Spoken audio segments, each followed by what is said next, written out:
Amerika Serikat mengklaim berhasil menyerang 3 situs nuklir milik Iran.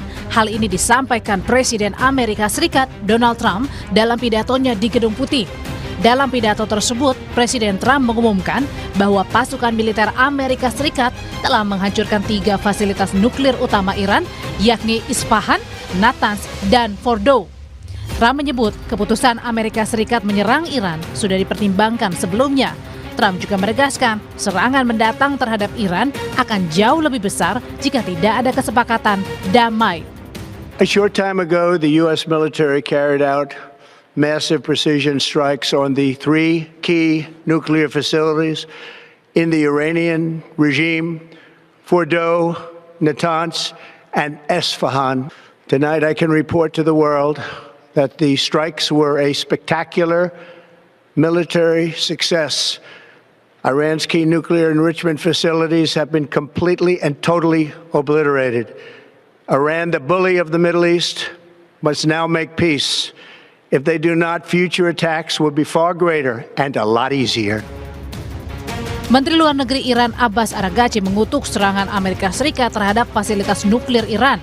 Menlu Iran bilang negaranya akan mempertahankan kedaulatannya. Menlu Iran juga menegaskan sesuai dengan piagam PBB dan ketentuan-ketentuannya yang memungkinkan respons yang sah untuk membela diri, Iran memiliki semua pilihan untuk mempertahankan kedaulatan, kepentingan, dan rakyatnya.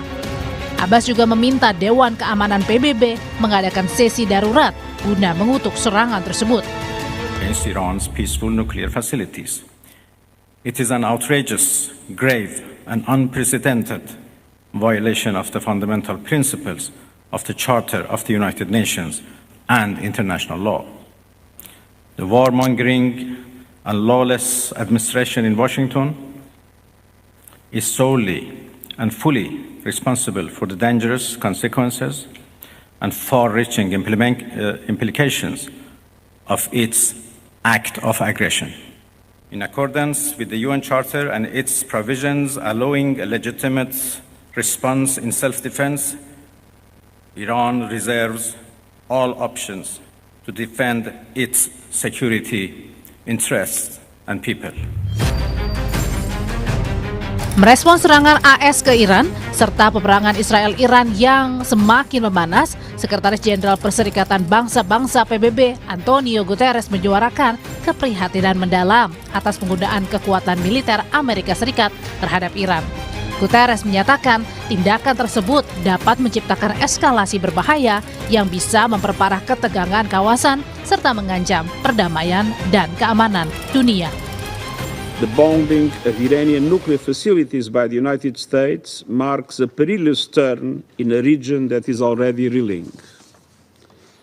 From the outset of the crisis, I have repeatedly condemned any military escalation in the Middle East. The people of the region cannot endure another cycle of destruction.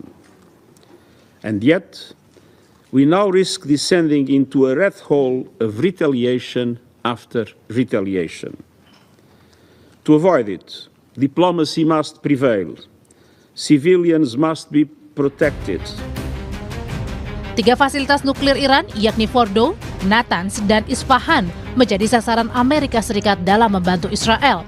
AS mengklaim telah menghancurkan fasilitas nuklir Iran melalui operasi Midnight Hammer yang melibatkan 125 pesawat militer AS, termasuk pesawat pengeboman siluman B-2.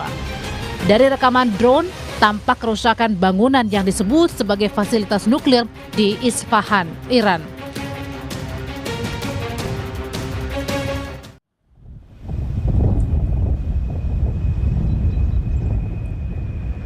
Tujuh pesawat pembom siluman B-2 milik Amerika Serikat kembali ke pangkalan udara Whiteman di Missouri, Amerika Serikat usai menyelesaikan misi serangan jarak jauh ke Iran.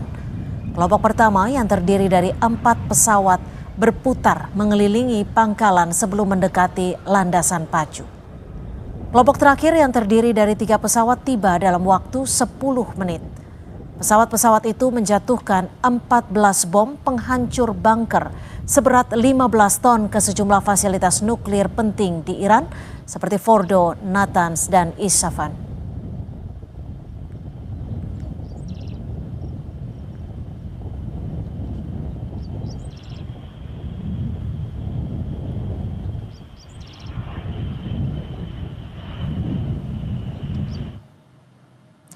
Pesawat pengebom B-2 yang terlibat dalam serangan Amerika Serikat terhadap Iran memiliki spesifikasi tertentu.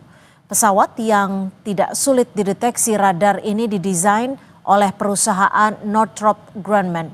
Pesawat ini memiliki panjang 21 meter dan mampu terbang hingga ketinggian lebih dari 15.000 meter, serta mampu menjangkau 9.600 km tanpa pengisian bahan bakar. Di bagian perutnya, pesawat ini mampu membawa berbagai jenis bom, baik bom konvensional maupun nuklir, serta peluru kendali permukaan hingga lebih dari 20 ton.